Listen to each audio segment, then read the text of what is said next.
เฮานั่งอยู่บนนี้บอกหักกันเบาๆข้างกายใครเสมอว่าจะมีสองเฮาแต่มาปีนี้เจ้านั้นได้ไปกับเขาคอยอยู่บนนี้คงจะต้องเศร้าและเหงานั่งเบิ่งเจ้ายิ้มมีความสุขอยู่กับเขาคอยนำเจ้าอยู่บนนี้ถึงว่าใครจะเหน็บหนาวหนาวใจหนาวกายเห็นคนที่รักเธอต้องไปอยู่กับใครหนาวใจหนาวกายอยากย้อนเวลากลับไปตั้งเหล่านั้นได้เริ่มใหม่เจเดเดเจเจเจเดเดเจเจโอ้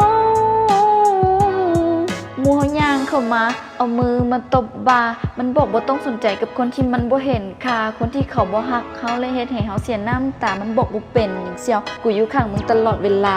กูอยากประสบหัวใจกูอยากเดินเบียดเข้าไปกูอยากจะหลับวันนี้กูอยากจะเมื่อจนกว่าจะตายกูอยากจะหยุดเวลากูอยากจะหยุดน้ำตากูอยากจะลืมความรักที่มันได้ผ่านจากกาลเวลาและดูการมันหมุนเปลี่ยนกับคืนและดูหนาวแต่ใจของเจ้าคงบ่มีวันหวนคืนจะบ่ทักไปจะบ่โทรหาจะบ่กวนใจจนกว่าตัวเจ้าจะกลับมา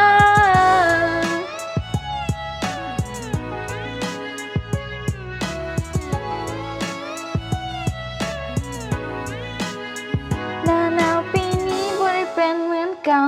ปีก่อนที่แล้วมันเคยมีสองเฮานั่งอยู่บนนี้บอกกันเบาๆข้างกายคอยเสมอว่าจะมีสองเฮาแต่มาปีนี้เจ้านั้นได้ไปกับเขาคอยอยู่บนนี้คงจะต้องเศร้าและเหงานั่งบังเจ้ายิ้มมีความสุขอยู่กับเขาคอยนำเจ้าอยู่บนนี้ถึงว่าใครจะเหน็บหนา